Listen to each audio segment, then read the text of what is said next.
नमस्कार, आप देख रहे हैं पंच न्यूज एनसीआर। मैं हूं आपके साथ मानवी ठाकुर। शुरुआत करते हैं आज की खास खबरों से।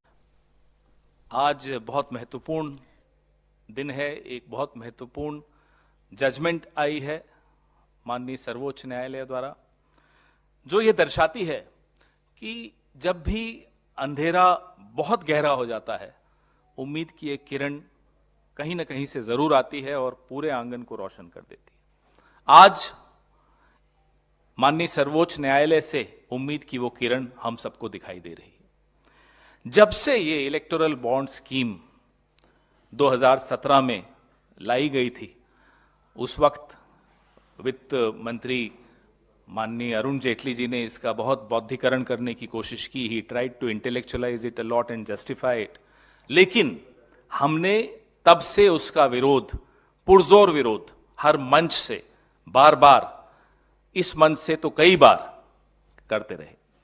हमारी क्या आपत्तियां थी?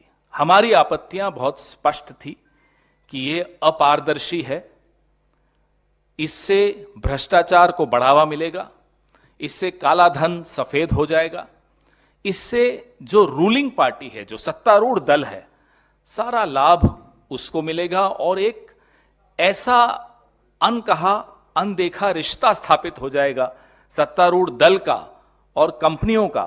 जो कंपनियां इन इलेक्टोरल बॉन्ड्स को खरीदेगी, उनको क्या लाभ दिया जाएगा? ये तमाम सवाल हम इस मंच से बार बार उठाते रहे।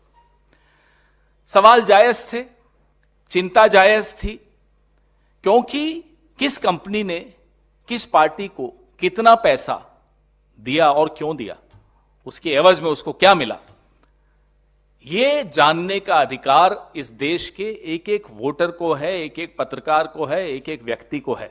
भले वो किस पार्टी को वोट देता है, नहीं देता, उससे कोई फर्क नहीं पड़ता। और उस अधिकार की रक्षा के लिए कांग्रेस पार्टी तत्पर है। इकलौती पार्टी जो 2017 से लेकर आज तक लगातार इस मुद्दे पर बहुत प्रबल आवाज में बोलती आई है।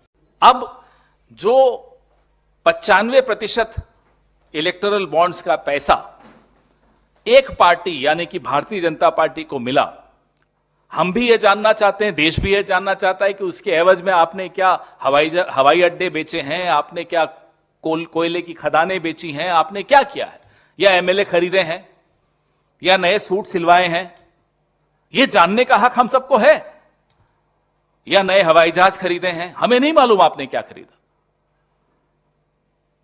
95% यानी कि 5,200 करोड़ रुपए भारतीय जनता पार्टी के अकेले के खाते में इलेक्टोरल बॉन्ड से आया है। हम माननीय सर्वोच्च न्यायालय के इस आदेश का खुले दिल से स्वागत करते हैं और हम ये मांग दोहराते हैं कि SBI, state bank of India, उस तमाम जानकारी को सार्वजनिक पटल पर रखे जिससे कि जनता को यह मालूम पड़े किसने कितना पैसा किसको दिया। आपको याद होगा कि यह electoral bond scheme Bharatiya Janata party की मोदी सरकार मनी बिल के तौर पे लेकर आई थी, ताकि राज्यसभा में इस पर कोई चर्चा ना हो, कोई बहस ना हो और सीधा पारित हो जाए। आज भी हमें डर है और हमारा डर भी जायज है। हमारा डर यह है कि कहीं फिर से कोई अध्यादेश जारी ना हो जाए ताकि इस सुप्रीम कोर्ट के आदेश से बच जाए सरकार। यह डर हमारा जायज है। इस डर को हम आपके साथ साझा कर रहे हैं।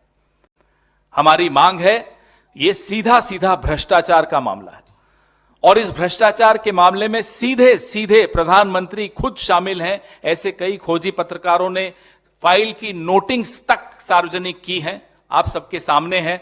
मैं भी आपसे साझा करूंगा, जिसमें चुनाव आयोग हो, वित्त मंत्रालय हो, लॉ कमीशन हो, लॉ मिनिस्ट्री हो, इन सब ने अपने अपने स्तर पे, जिनके जमीर जिंदा हैं, उन अधिकारियों ने फाइल नोटिस में अपना विरोध दर्ज किया था। उस विरोध को नजरअंदाज करते हुए किस तरह से ये थोपी गई इलेक्टोरल बॉन्ड स्कीम इस देश पर, यह हम सब ने देखा। आज प्रधानमंत्री एक्सपोज हो गए हैं, बेनकाब हो गए हैं, उनका भ्रष्टाचार बेनकाब हो गया। ये भ्रष्टाचार मैं कहूं बचते हुए कह दूं कि भाजपा का भ्रष्टाचार है, ये इलेक्टोरल करप्शन है, ये सब मुझे लगता है लाग लपेट की बात होगी। ये सीधा सीधा प्रधानमंत्री द्वारा किया गया एक भ्रष्टाचार है, जिसको कानूनी जामा पहनाने का प्रयास किया गया। मनी बिल लाकर आपने मनी का इंतजाम कर दिया विधायक खरीदने के लिए, कोयले की खदान देने के लिए, हवाई अड्डे देने के लिए, अपने मित्रों को उपकृत करने के लिए। यह आपके सामने है आज। मैं फिर से हमारी पार्टी की ओर से, इस देश की जनता की ओर से उन तमाम वकीलों को, एक्टिविस्ट को, एनजीओस को, माननीय सर्वोच्च न्यायालय को खुले दिल से धन्यवाद देते हैं कि आपने एक ऐसा आदेश आज पारित किया है जिससे लोकतंत्र के जिंदा रहने की उम्मीद हम सबके मन में जागी।